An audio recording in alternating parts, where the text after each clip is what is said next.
This Family Life News podcast is made possible by the support of listeners like you. It's the Noon Report from Family Life, bringing a Christian worldview to what's happening in New York, Pennsylvania, across the country, and around the world. Weather with Kevin Williams, plus special features and reports with the Family Life News team. Now, here's what's happening. Good Friday afternoon. Thanks for checking in. The August unemployment report went public today, and it was not good. Employers adding just 22,000 jobs to their payrolls last month. That's down from 73,000 in July. The overall jobless rate ticked up slightly to 4.3%. President Trump says National Guard troops will remain in the nation's capital until the end of November. The troops are there to combat crime. National Guard Commander General Leland Blanchard. We continue to work to ensure that everyone that walks through these city streets is safe. They deserve that. You deserve that. Our nation deserves that. D.C. officials are suing over the Guard's presence in the nation's capital, but legal scholar Jonathan Turley says they have no case. This is a federal enclave. It's a special place in the Constitution. The framers wanted the Capitol to belong to no one, to belong to everyone, essentially. And so Congress determines the laws in D.C. And so the idea that you would call this occupation or a denial of self-governance is really disconnected from the Constitution itself. The D.C. lawsuit argues the military should not be involved in domestic law enforcement. President Trump signs an executive order today to change the Department of Defense to the Department of War as a secondary title. Defense Secretary Pete Hegseth. We won World War I and we won World War II, not with the Department of Defense, but with a War Department. As the president has said, we're not just defense, we're offense. We're reestablishing at the department the warrior ethos. We want warriors, folks that understand how to exact lethality on the enemy. The name change must be approved by Congress. The president defending his Health and Human Services Secretary Robert Kennedy Jr. after fiery testimony yesterday before a Senate panel on vaccine policy. He's got a different take, and we want to listen to all of those takes, but it's not your standard talk, I would say, and that has to do with medical and vaccines. But if you look at what's going on in the world with health, and look at this country also with regard to health, I like the fact that he's different. Kennedy was grilled on Capitol Hill about some of his more controversial positions as America's foremost authority on public health. The secretary claimed in testimony that data chaos at the CDC makes it impossible to know for certain how many Americans died from COVID during the pandemic. A hearing in the Senate Foreign Relations Committee yesterday turned into a constitutional debate and history lesson after a U.S. senator said the following. Our rights come from God, our creator, not from our laws, not from our government. I find that very, very troubling. That's Democrat Tim Kaine of Virginia. He said the notion that rights come from God is comparable to the tyrannical Islamic theocracy of Iran.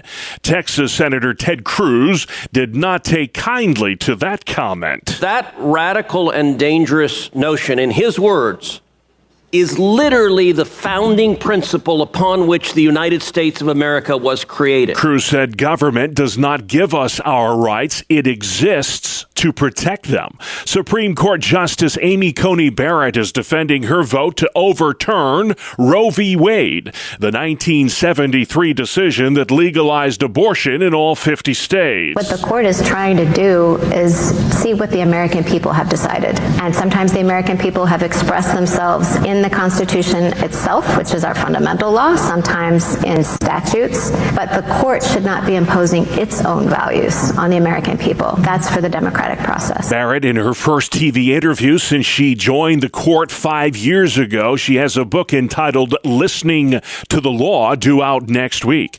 The Super Bowl champion Philadelphia Eagles opened the NFL season last night with a 24-20 win over the Dallas Cowboys. Quarterback Jalen Hurts sparking the offense with a pair of rushing touchdowns. Second and goal. Hurts again the tie. Now Chase. Now taken off to the pylon. Got there. Jalen Hurts for the second time tonight. Another Jalen Carter was ejected just 9 seconds into the game for spitting on Cowboys QB Dak Prescott. The game was delayed by more than an hour in the third quarter due to lightning. Buffalo, New York tennis great Jessica Pegula lost a tough 3-set match at the U.S. Open semifinals last night. Pegula says of her opponent, the two were pretty evenly matched. There wasn't that much difference. I felt like we were both serving pretty well. And she came up with some ridiculous shots, like on break point. Like I didn't feel like I did much wrong. So, yeah, it seemed like the level was really high, and we were pushing each other every single game. We'll have more on the match with Randy in sports. And speaking of sports, there's news today about WNBA great Caitlin Clark. Here's Clark off a screen, gets a look, and hits. In a season where she's played just 13 games, the Indiana Fever now says Clark will miss the remainder of the season due to a groin injury. Still to come on the Noon Report for Friday. Farmers feeling the heat from a dry August. ICE agents raid Cayuga County business. And restoration efforts continue in Issawa Creek. Good afternoon. I'm Kevin Williams. We have some changeable weather heading into the weekend. I'll spell out the complete forecast coming up in 10. All right, Kevin, we'll see you then. Let's check the stories making news where you live. ICE agents conducted a criminal investigation inside a Cayuga County, New York nutrition bar factory. It happened yesterday in the town of Cato. Lenny Schmidt is co-owner of that family-owned business. It was scary, I guess, to say the least. Never thought I'd ever see anything like that happen here. Jessica Maxwell with the pro-immigrant group Workers Center for Central New York. They have not given us any information on who they have taken, where they have been taken, and the community is very concerned. We are very concerned about how they gained entry to the facility. Why are they targeting workers here who have done nothing but work hard and take care of their families? The Cayuga County Sheriff assisted Homeland Security in that roundup. Dozens of workers were whisked away. New York Governor Kathy Hochul condemning the raid. A federal court has ordered New York to pay lawyers who represented a Southern Tier church during litigation over a now defunct gun law. More on that from Family Life's Mark Webster. Yeah, this week the U.S. District Court for Western New York ordered the state to pay more than $800,000 in attorney's fees racked up on behalf of His Tabernacle Family Church in Horseheads in a 2022 case that saw a lawsuit filed on the church's behalf by First Liberty Institute, citing a violation of the church's First Amendment rights after the state tried to make the church a gun-free zone. A federal appeals court ruled the following year that the state law was unconstitutional. It's noteworthy that the church itself got no money from this settlement and that the ruling addressed only its First Amendment rights, not Second Amendment rights to bear arms. Mark Webster, Family Life News. Thank you, Mark. Restoration efforts continue in Issawa Creek near Franklinville, New York, after discharge from a local cheese factory contaminated the area.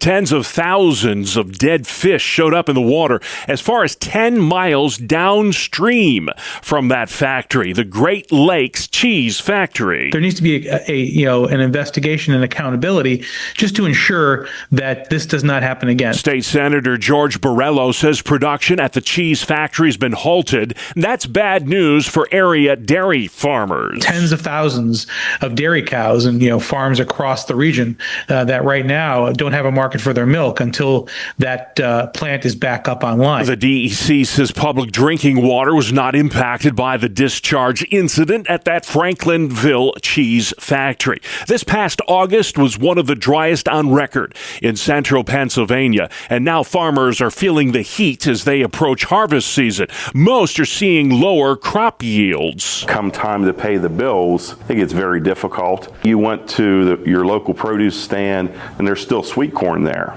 but it should be there for another couple weeks yet, and because of that drought, it's not going to be there. Joe Diamond with the Pennsylvania Farm Bureau says all the best farming practices in the world cannot make up for a lack of rain. Farmers absolutely are at the mercy of what Mother Nature has to provide to us. Diamond says, ironically, too much rain back in the spring delayed the start of the planting season, and now not enough rain has resulted in a smaller harvest. A massive warehouse fire in the town of Gorham in Ontario County, New York, is having lasting effects. Dead fish showing up in a nearby stream. Area residents are concerned about air quality. Officials say that chemical fire was completely avoidable.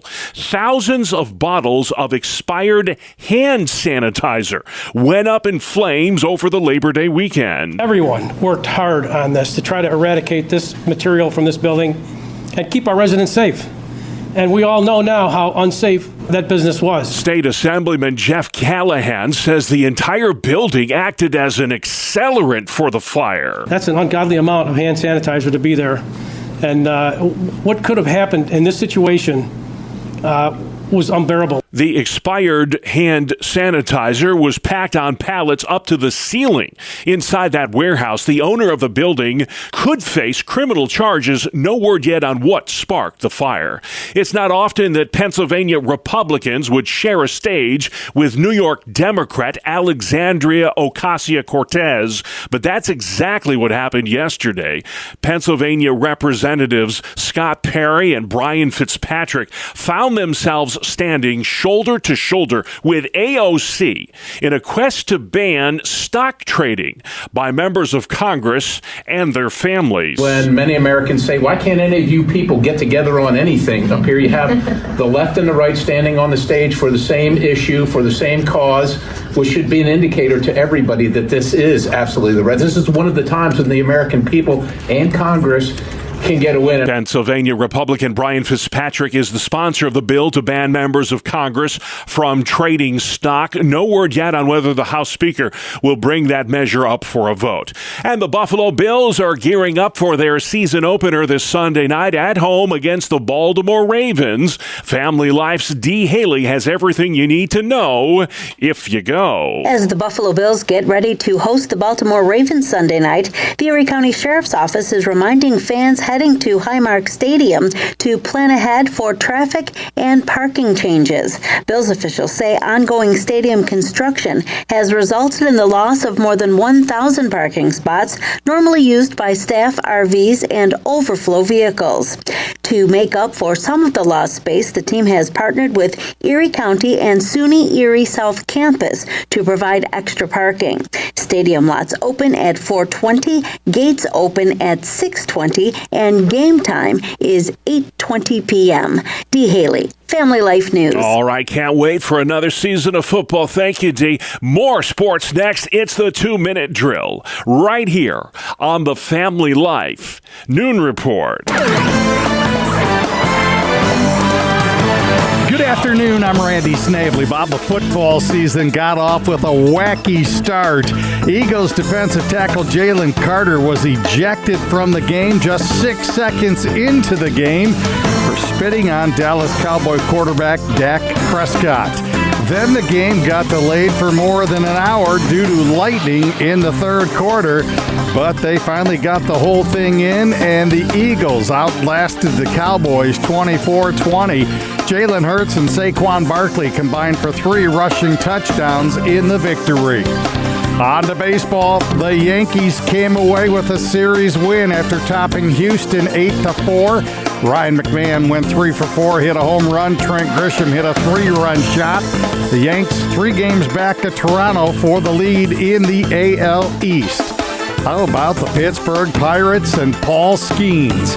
He tossed 6 shutout innings, and the Buccos went on to complete a 3-game sweep against the first-place Dodgers. 5-3 the final. The Phillies claimed a series win against the Brewers as Ranger Suarez went 6 innings and gave up nothing. Then 3 relievers came in and gave up nothing as Philadelphia blanked Milwaukee 2-0. Trey Turner and Bryson Stott drove in the Phils' runs. Just 3 other games on the docket in Major League Baseball yesterday. Tampa Bay doubled up Cleveland 4-2. KC edged the Angels 4-3. And in a slugfest, the White Sox outlasted the Twins 11-8. At the U.S. Open Tennis Championships, Jessica Pegula fell in a dramatic 3-set match but the 8th-seeded American Amanda Anisimova won in 3 sets. She will play in the championship. That is a look at sports. All right, thank you, Randy. Have a wonderful weekend, and still to come on the Noon Report, a Friday edition, previewing the upcoming Pennsylvania March for Life, the impact marijuana is having on New York, and Jason McGuire will talk about how lawfare landed him in the Livingston County Jail. It's all ahead on Capital Connection, right after this. Welcome to Breakpoint, a daily look at an ever-changing culture through the lens of unchanging truth. For the Colson Center, I'm John Stonestreet. Well, perhaps the most significant trend of the last decade in faith and religion has been the rise of the nuns. Now, by now, most people understand that there's never been a risk of an invasion of Catholic women and habits, but rather this is about the notable increase, especially among the young, of the religious unaffiliated. Often marked by a rejection of church and clear doctrine, the nuns were the fastest growing religious demographic in America. But that trend is now over. In fact, while there are still plenty of cynical and skeptical young people rejecting the baggage of their Christian upbringings, there's now also a notable group of spiritually curious young people who are rejecting the baggage of secularism. That's especially the case in the United Kingdom, where very few young people have any Christian baggage to reject, since they never went to church in the first place. But they're now quite interested. And at the same time, there's this growing list of prominent atheists and skeptics who changed their tune about Christianity. Some of the very same prominent voices of the 90s who told us that religion poisons everything and that God's a delusion now proclaim the importance of faith for the flourishing of society and for acquiring meaning in life. Others, like American philosopher and mathematician David Berlinski in the new Truth Rising film, point to the damage that's been done to Western civilization by woke ideology. As former Deputy Prime Minister of Australia John Anderson puts it in the same film, the West is now sputtering and dying because of all of these alternative fuels that we've been trying. Now, recently, I interviewed podcaster and author Justin Brierley about this phenomenon, something that he has called the surprising rebirth of belief in God. Here's what he had to say. It is a bit of a mixed bag what's going on. You described a vibe shift in the US, and I think we've been seeing a similar-ish kind of vibe shift in various quarters here. And part of it is people looking for an identity, something that they can sort of bed down in. And for a lot of people, I think they're rediscovering, in a sense, what you could call cultural Christianity as an identity marker to say, look, we're not very pleased with all the other forms of identity that are currently on offer around us, be it, in the case of Ayaan Hirsi Ali, she's pointed out there's sort of woke ideologies on the left, there's Islam, there's authoritarian regimes around the world, there's lots of other options. And so she was sort of, in that viral article she wrote a couple of years ago now, when she said, why I'm now a Christian, she was sort of pointing to the fact we need Christianity to make sense of ourselves as a civilization, as a culture. Of course, a lot of people criticized her and were happy to point out that Richard Dawkins also wants some form of cultural Christianity. That doesn't mean he wants Christ. But I think there's a sort of, as you say, there's a sort of transition phase. There's a spectrum here, but it is often beginning with people recognizing the worldviews or the worldview that we've currently embraced in the West just isn't working out, and it's causing them to look again at the Christian story. To hear my entire conversation with Justin Brierley about this reemergence of belief in God and this so-called quiet revival in Western culture, check out the special bonus episode of the Breakpoint podcast. Also, don't forget, today is the global streaming premiere of Truth Rising, a joint project from the Colson Center and Focus on the Family about how we can live into our calling as Christians in this incredible cultural moment. See the documentary at truthrising.com/Colson. That's truthrising.com/Colson. For the Colson Center, I'm John Stonestreet with Breakpoint. All right, John, thank you for that. Outside we go next, the always reliable Kevin Williams. Here is your family life weather forecast for this afternoon. Sun, mixed clouds with an isolated shower. Warm and breezy with high temps 70s and low 80s. Tonight turning cloudy, low temps mid 50s to low 60s. Some rain late, and then tomorrow looks like a rainy day from central New York and central eastern Pennsylvania. Far the west, morning rain ends. It'll be a cloudy, cooler day with high temps mainly in the 60s. Sunday, a few lake effect rain showers in the belts. Otherwise, sun and clouds, breezy, cool with high temperatures in the 60s. All right, Kevin, thank you very much. It's Friday, folks. Congratulations. You made it the 5th of September, and you're listening to the Noon Report on Family Life.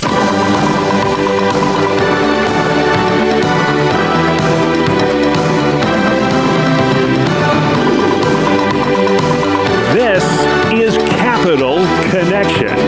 Fridays during the Noon Report, we give you direct connection to all that's happening in Albany and Harrisburg with the experts on the issues at the state capitals. They are Jason McGuire with New York Families and Michael Geer with the Pennsylvania Family Institute. Well, gentlemen, it's been a long summer, but here we go again.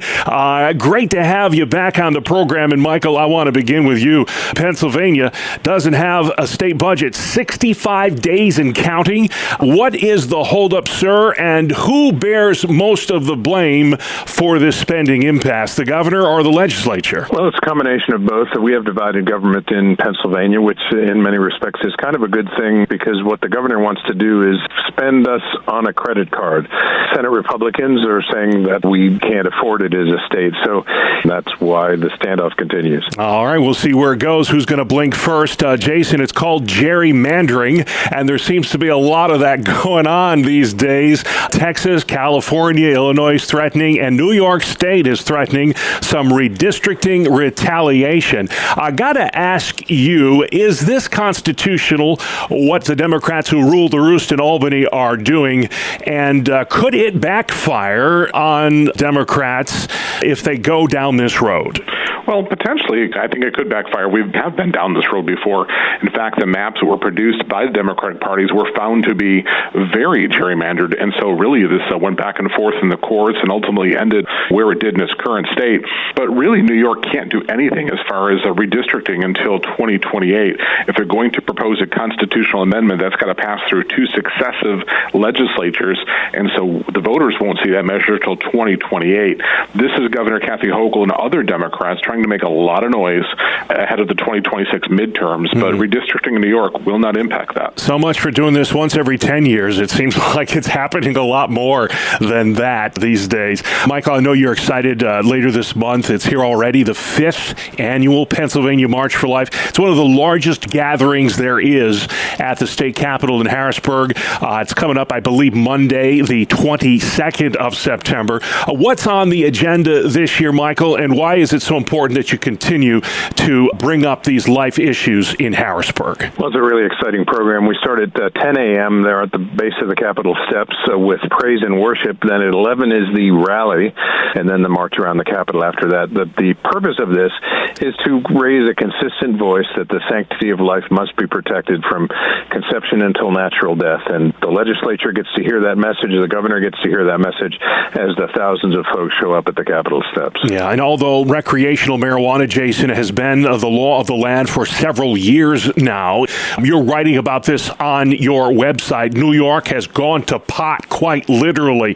If you would explain some of the impact, both seen and unseen, that marijuana legalization has had in the Empire State. Yeah, oftentimes you think about legal weed, people will say that, well, it's not addictive, but I've never met someone who has an addiction to a harder drug that didn't first start with marijuana. It is a gateway drug that leads to other things.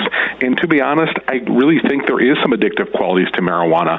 Studies are beginning to come out on this issue, and as you talk to more and more people today, the THC levels are so much higher than they were during the age of the hippies. It's just a very different product today, and I think there is an addictive aspect to marijuana use. The problem now is more and more kids are now being desensitized to marijuana use, and we've been making great strides in stopping drug use among young people, and now we're moving back into that realm, and we just cannot help but just shoot ourselves in the foot every time here in the Empire State. Yeah, I'm a big tennis fan. Even some of the tennis players at the U.S. Open were complaining about the smell of weed everywhere, and you talked about that for a long time as well, Jason. Michael, I want to move on to a national story, just a tragedy. Last week, we saw the second time in as many years a transgender individual attack a Christian school with deadly consequences. We saw it in Nashville and now in Minneapolis. Do you think it's time we take a closer look at the mental health impact some of these medications are having on children when we talk about the gender bender ideology that is just permeating our culture now? Do you think we should dig deeper into this and maybe investigate some of these doctors who are prescribing these drugs? Well, I think we should. And before I even get to that, I want to just tail on to what Jason was talking about in terms of marijuana use, because this shooter in Minneapolis said, I wish I had never started experimenting with marijuana and using marijuana. He actually worked at a marijuana cannabis dispensary. And so the impact of that in terms of the psychoactive effects and things on those who are mentally troubled to begin with using drugs like that is problematic. Then when you pile onto that the whole transgender issue and the ideology that comes with that is very dark, and the transitions with the drugs and those sorts of things, absolutely we need to further investigate that, because not only do we know about the long-term impact of sterility and other things, but also in the mental health impact. We need to look at that much more fully. Yeah, these sex change operations, they are a multi-million-dollar a year industry. A lot of hospitals in Pennsylvania are involved in this as well, and we'll keep our eye on that. Jason, the Attorney General of New York, Tish James, when it comes to this issue, she seems to be siding with the child mutilators, for lack of a better term.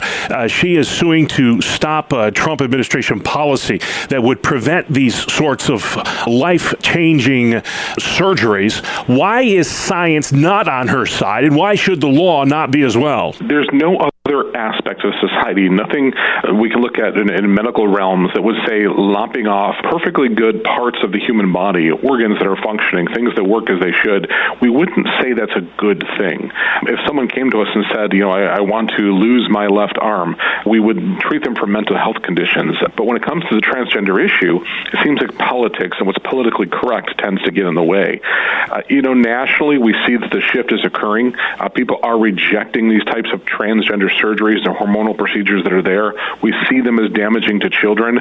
It's going to take a while for New York to catch up, because progressive politics on the left are still really pushing into this progressive mold when it comes to transgender issues. All right, let's talk a voting issue, Michael. Big story recently. The Third Circuit Court of Appeals said Pennsylvania must count erroneous mail-in ballots. Those that have the wrong date on them, they should count too, says the court. The president says he wants to stop this method of casting ballots. How big of a deal will this ruling be in next year's midterms? Well, it just raises more questions with the electorate in terms of the validity of the vote and whether the vote and the tallies can be trusted. That has been a persistent issue since mail-in voting has been allowed here in the Commonwealth of Pennsylvania, and rulings like this, where the judges seem to just skirt the law and say, well, yeah, the law might say that, but we think differently, creates distrust in the system. Well, Jason, we were talking off air about how you don't want to talk about yourself. You'd rather focus on the issues, but when you are the issue, it's hard to ignore.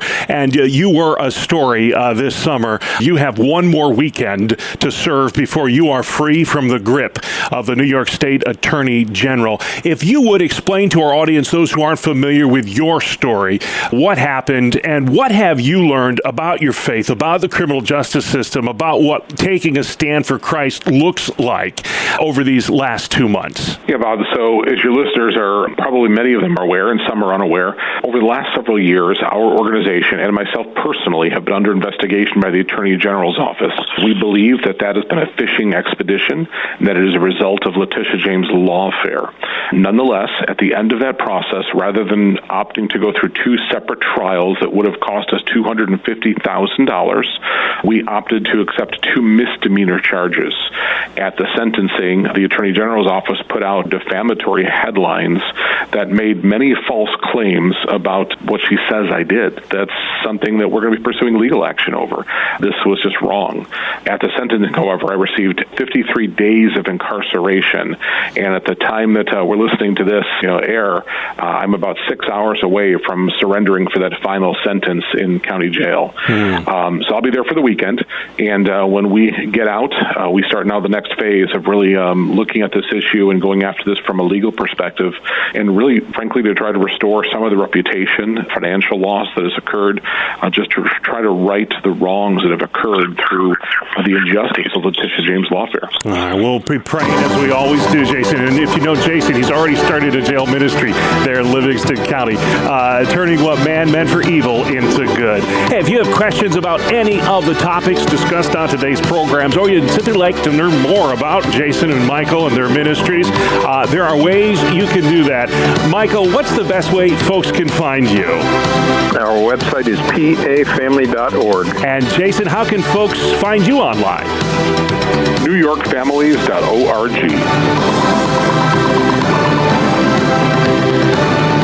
Capital Connection, the name of the program, comes your way Fridays during the Noon Report. You can catch it online anytime at Apple Podcasts, Spotify, YouTube, or our website, familylife.org. Good afternoon. Here is your Family Life regional weather forecast. One cold front is through. There's another on the way. The front that brought yesterday's showers and storms is gone. We've got a little break today for most. But another front is coming in. That's going to bring the cooler air and some wet weather to start the weekend. For this afternoon, sun, mixed clouds with an isolated shower. Warm and breezy with high temps 70s and low 80s. Tonight turning cloudy, low temps mid-50s to low 60s. Some rain late. And then tomorrow, looks like a rainy day from central New York into central eastern Pennsylvania. Far to the west, morning rain ends. It'll be a cloudy, cooler day with high temps mainly in the 60s. Sunday, a few lake effect rain showers in the belts. Otherwise, sun and clouds, breezy, cool with high temperatures in the 60s. All right, thank you, Kevin. Finally at noon, everybody loves Legos, except when you step on them in the middle of the night. That's never fun. Well, Lego is now taking the wraps off its most expensive Lego set ever. Check this out. The new Lego Star Wars Death Star Ultimate Collector Series will cost $1,000.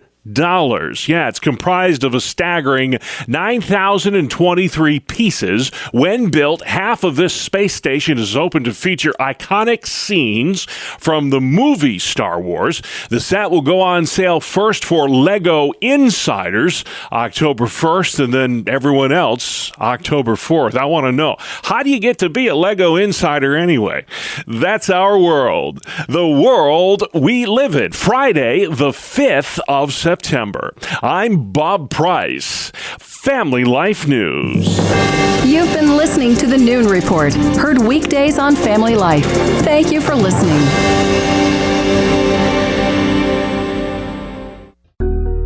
Thank you for listening to this Family Life News podcast. If you've been encouraged by what you've heard, please share it with others and click the subscribe button to automatically receive future episodes.